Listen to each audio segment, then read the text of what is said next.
السلام عليكم ورحمة الله. ازيكم يا حبايبي؟ عاملين ايه؟ ان شاء الله تكونوا كويسين وبخير.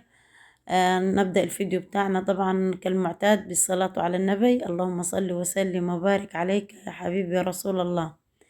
النهاردة الفيديو بتاعنا حبايبي هنعمل كده شوية بلح شام، بس يا رب كده يعجبوكم، ويا رب كده يكون ان شاء الله طريقتي في البلح الشام تعجبكم وتنفذوها كده وتطلع معاكم ناجحة وحلوة.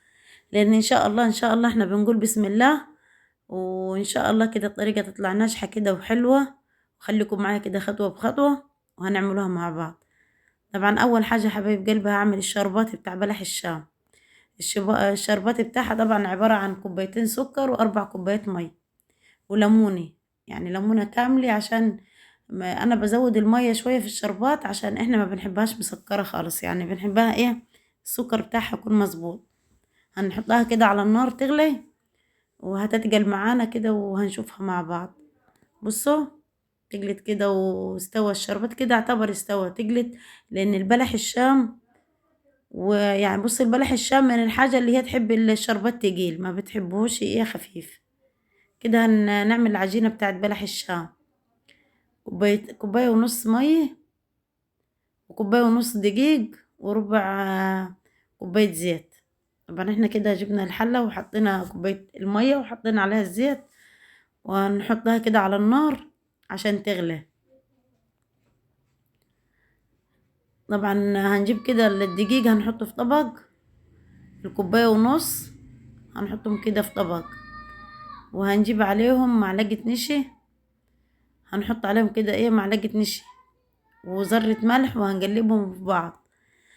ما تنسوش يا حبايب قلبي كده تنسونيش كده في اللايكات ولا الاشتراك، وتفعلوا تنسوش تفعلوا الجرس عشان يصلكم مني كل جديد. لا يعني انتوا تشجعوني كده ان انا انزل لكم ان شاء الله كل يوم فيديو، او هي في يوم انزل لكم فيديو يوم على حسب ما الوقت اللي عندي، وعلى حسب يعني على حسب ما المساحة بتاعت وقتي تكفي، لان انا والله مشغولة جدا. فحابة ان انا انزل لكم اي حاجة كده تعجبكم ان شاء الله كده الفيديو بتاعي يعجبكم. بص انا قلبت الدقيق مع النشا مع الملح والمية كده بتاعتي غليت. هجيب معلقة كده خشب وابتدي اقلب فيه. بصوا هقلبها كويس، بعدين هنجيلها في معون تاني، يعني في حاجة تانية كده بلاستيك عشان تتهوى كويس معايا. لازم تبرد العجينة خالص معاكي عشان البيض بتاعك ميكلكعش فيه، عشان لو كانت العجينة سخنة البيض بتاعك هيكلكع. هنزل كده بالبيضة، وطبعا ادخلها كده في قلب العجين يعني بالواحدة عشان تتمسك معه وتبقى كويسة. بص انا كده ظبطتها ودخلتها في قلب العجين، نزلت بالبيضة التاني لحد ما العجينة كده تتمسك معايا كده. انا حطيت التالتة، معلش التالتة ما تصورتش سامحوني لان كان الوقت خالص يعني زانق معايا خالص، المغرب كان خلاص وانا ما كنتش لسه خلصت الاكل بتاع الافطار، فسامحوني لسرعة الفيديو. طبعا انا هحط الزيت كده بارد، ما بحطوش سخن، يدوب يعني يدوب دافي، وهقطع فيه على طول. هبل كده المقص زيت واقطع فيه.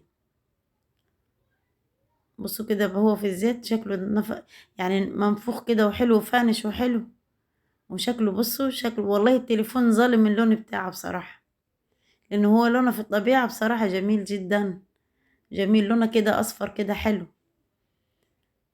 بصوا هنقلب فيه لحد ما يستوي كويس. نصيحة مني ليكي ان انت تصبري على بلح الشام تخليه يستوي كويس عشان ما يبقاش معجن من جوه.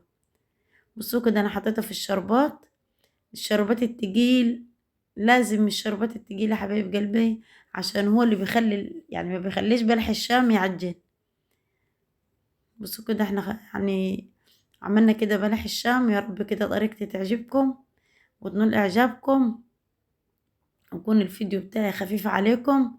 ما تنسوش اختكم في الله باللايك وبالاشتراك وبالكومنت الحلو اللي هيجيني منكم تشجعوني بيه، لان انتوا اللي مشجعيني وانتوا اللي الكومنتات بتاعتكم ربنا هو اللي يعلم يعني انا مبسوطة بيها قد ايه. انا بالليل كده بعد ما اخلص شغل المكنة وبعد ما اخلص شغل البيت بقعد اقرا في الكومنتات، يعني فرحانة بيها جدا. بصوا ادي بلح الشام بعد ما احنا خلصنا، عايزاكم تقولوا ايه رأيكم.